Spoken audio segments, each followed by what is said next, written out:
now, 88, Jack Nicholson finally names 6 actors he hated most. He's perfectionist. As almost everyone we've discussed would fall into that personality characteristic. They're a perfectionist. What does it take to push Jack Nicholson, Hollywood's ultimate wild card, to the breaking point? For over 60 years, Nicholson has ruled the screen, from the rebellious fire of the 1960s to unforgettable roles in Chinatown, The Shining, and Batman. He's more than an actor. He's a force of nature, fiercely authentic, razor-sharp, and utterly uncompromising. On set, he plays by one sacred rule: acting is truth, and truth is non-negotiable.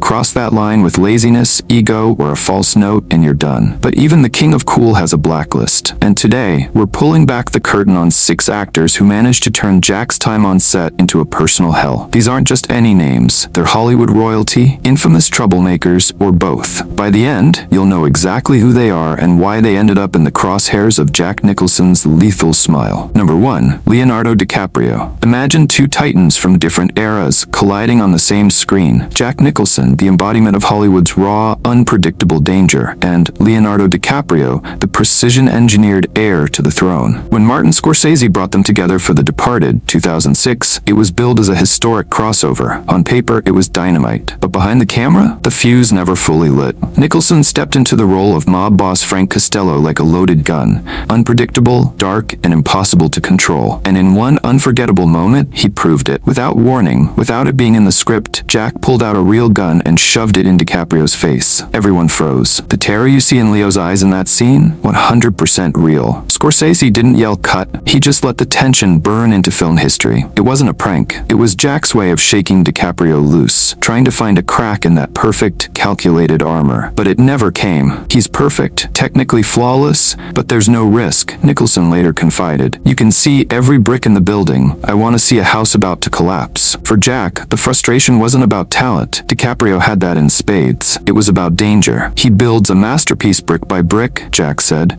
but he doesn't leave a single crack for the soul to come through. The Departed may have been a massive hit and DiCaprio's performance a masterclass, but Jack walked away knowing there would never be a round 2. Number 2, Sean Penn. Jack Nicholson doesn't take orders easily, especially when it comes to acting. So when Sean Penn tried to direct him like a marionette, sparks were inevitable. In 2001, the 2 powerhouses teamed up for The Pledge, with Penn directing and Nicholson playing a haunted detective. On paper, it was the ultimate fusion of raw intensity. In reality, it was like locking dynamite in an airtight box. The pressure was bound to explode. At first, Jack respected Penn's intelligence and obsessive realism, but soon, that respect morphed into a silent tug-of-war. Penn's style was precise to the point of suffocation. Every pause rehearsed, every gesture mapped out, every word delivered exactly as he dictated. He'd give you a line reading and expect you to mimic it word for word, Jack confided to friends. But I'm not a tape recorder. I'm a volcano that sometimes needs to erupt. Nicholson felt boxed in like a pawn on a chessboard with no moves left. If you've already decided how every moment should be, he joked, why did you hire Jack Nicholson? The film may have been praised, but for Jack, the process was stifling. Sean's a painter who wants every brushstroke in its exact place, he said. I'm not a brushstroke, I'm the paint. Number 3, Faye Dunaway. What happens when the golden spark of movie magic turns into a raging wildfire behind the scenes? In 1974, Jack Nicholson and Faye Dunaway lit up the screen in Chinatown, a masterpiece that felt almost untouchable. Their chemistry wasn't just good, it was the stuff of Hollywood legend. So years later, when Jack decided to direct The Two Jakes, 1990, the long-awaited sequel, the idea of bringing Dunaway back seemed like cinematic destiny. But instead of a glorious reunion, the set became a war zone. Crew members recalled Dunaway arriving with a defiant edge, challenging lines, showing up late, and openly contradicting Jack's direction in front of everyone. It wasn't collaboration, Jack later admitted. It was sabotage. Already carrying the weight of directing, starring, and living up to Chinatown's shadow, Jack found himself cornered in an emotional minefield. Arguments flared daily. Scenes were slashed to cut her screen time. At one point, Nicholson even considered firing her outright. Directing is an act of mutual trust, he reflected, and from day one that trust was broken. In the end, the film bombed both critically and commercially, but the bigger loss was personal. The once electric bond between Nicholson and Dunaway, gone. They never worked together again. They never even spoke again. Number 4, Shelley Duvall. The Shining remains one of the most haunting horror films ever made, and one of the most punishing productions Nicholson ever endured. Shooting dragged on for over a year under director Stanley Stanley Kubrick's relentless perfectionism, with single scenes filmed up to 120 times. For Jack, it was grueling. For Shelley Duvall, it was pure torment. Playing Wendy Torrance, Jack's terrified wife trapped in the Overlook Hotel, required emotional rawness. She delivered that on screen, but off camera, her vulnerability was painfully real. Every day seemed to bring a new emotional crisis, Nicholson recalled. Shelley cried between takes, lost weight, her hair was falling out. Jack, who relied on stability to keep his own performance sharp, found himself constantly thrown off balance. One day, you'd get a take that was incredible.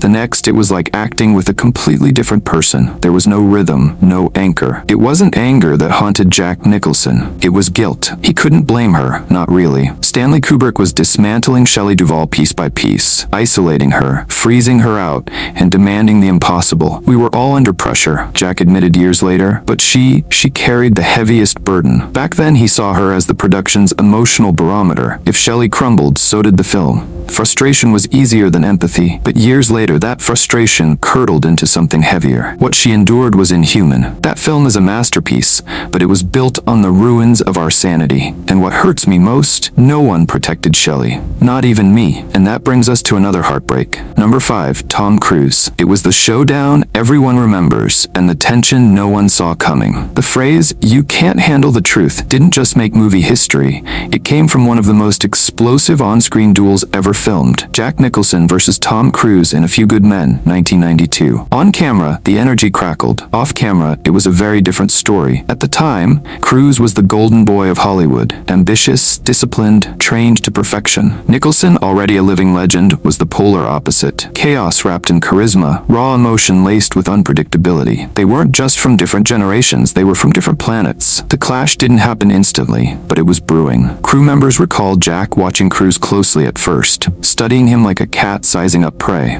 But soon the admiration faded. It was like watching a brilliant machine, Jack confided to a producer. Every move calculated, every gesture rehearsed, every line delivered like he'd practiced it 100 times in front of a mirror. To Nicholson, that wasn't real acting. It was choreography. And when it came time to film the legendary courtroom exchange, Jack tried to break through. He switched lines, raised his voice, threw curveballs, all in an effort to spark something raw. But Cruise never flinched. It was like hitting a padded wall, Jack later said. Everything you throw just bounces back. For Nicholson, the problem wasn't Cruise's lack of skill, it was the absence of risk. As he scribbled in a private notebook, no danger, no cracks, no space for the soul. The scene was perfect, flawless even. The audience roared with approval, critics praised it endlessly. But for Jack Nicholson, the memory wasn't one of triumph. Behind that cinematic magic was frustration. He admired Tom Cruise's work ethic, sure, but the spark he craved wasn't there. As Jack later put it, "I want blood, not an autopilot performance." The respect was professional, the distance personal, and his decision was final. Working with Cruise once was enough. Number 6, Marlon Brando. Look how they massacred my boy. For Jack Nicholson, Brando wasn't just an actor. He was a North Star, the man who rewrote the rules of what it meant to be real on screen. In the 1950s, a young Jack sat spellbound watching A Streetcar Named Desire and On the Waterfront, realizing for the first time that truth didn't have to whisper, it could roar from the screen. So in 1976, when he learned they'd be sharing the screen in the Missouri breaks, it felt like fate had finally come full circle. He would stand eye to eye, actor to actor, soul to soul, with the man who had shaped his very idea of greatness. Jack Nicholson walked onto the set expecting to face a legend, but what he found was a ghost of one. Marlon Brando, once the most electrifying actor alive, now seemed erratic, detached, almost mocking the very craft that made him famous. He didn't bother to learn his lines. Instead, he taped cue cards to lamps, to crew members' foreheads, even to bananas. Yes, bananas. It was as if the film existed solely for his amusement, with everyone else trapped in the punchline. Jack came prepared each day for a heavyweight acting duel, only to feel humiliated. It was like stepping into the ring for a championship fight, and your opponent shows up dressed as a clown, he later said. And still, Brando's brilliance flickered through. But to Nicholson, a lazy genius was nothing more than a fraud. Brando would slip into random Irish accents, wear ridiculous hats, improvise costumes, not for the story, but for his own entertainment. entertainment. Art is not a private party. It's a pact with the audience, with the crew, with yourself. And Brando had broken that pact. The movie bombed. The experience scarred Jack. Publicly, he spoke with reverence about Brando's early greatness. Privately, he vowed never to share a set with him again. Seeing your hero turn into a caricature breaks your heart. So what does this list reveal? That Nicholson is bitter? No. It shows something far rarer in Hollywood. Brutal honesty. In Hollywood, some actors chase awards. Others chase headlines. Jack Nicholson chased something far more dangerous. The truth. He didn't need to write memoirs or spill secrets in sensational interviews. His message was already clear. Authenticity, risk, truth. Those were the only currencies he valued. The 6 names on this list, they're not lightweights. They're some of the brightest talents in modern cinema. But in Jack's eyes, they all crossed the same line. Breaking the sacred pact. Bring your soul to the set, leave your ego outside, and be ready to bleed for the role. Acting is not pretending, he used to say. Any kid can pretend. Acting is showing who you are. And if you can't do that, I don't want you by my side. Now at 88, with his career complete and his legacy carved in stone, Nicholson isn't seeking fame or forgiveness. He's holding on to something far rarer, clarity and truth. And in a city built on illusions, that makes him almost extinct. Jack Nicholson didn't just star in some of cinema's greatest films. To the very end, he stood as the last guardian of an art form that accepts no lies.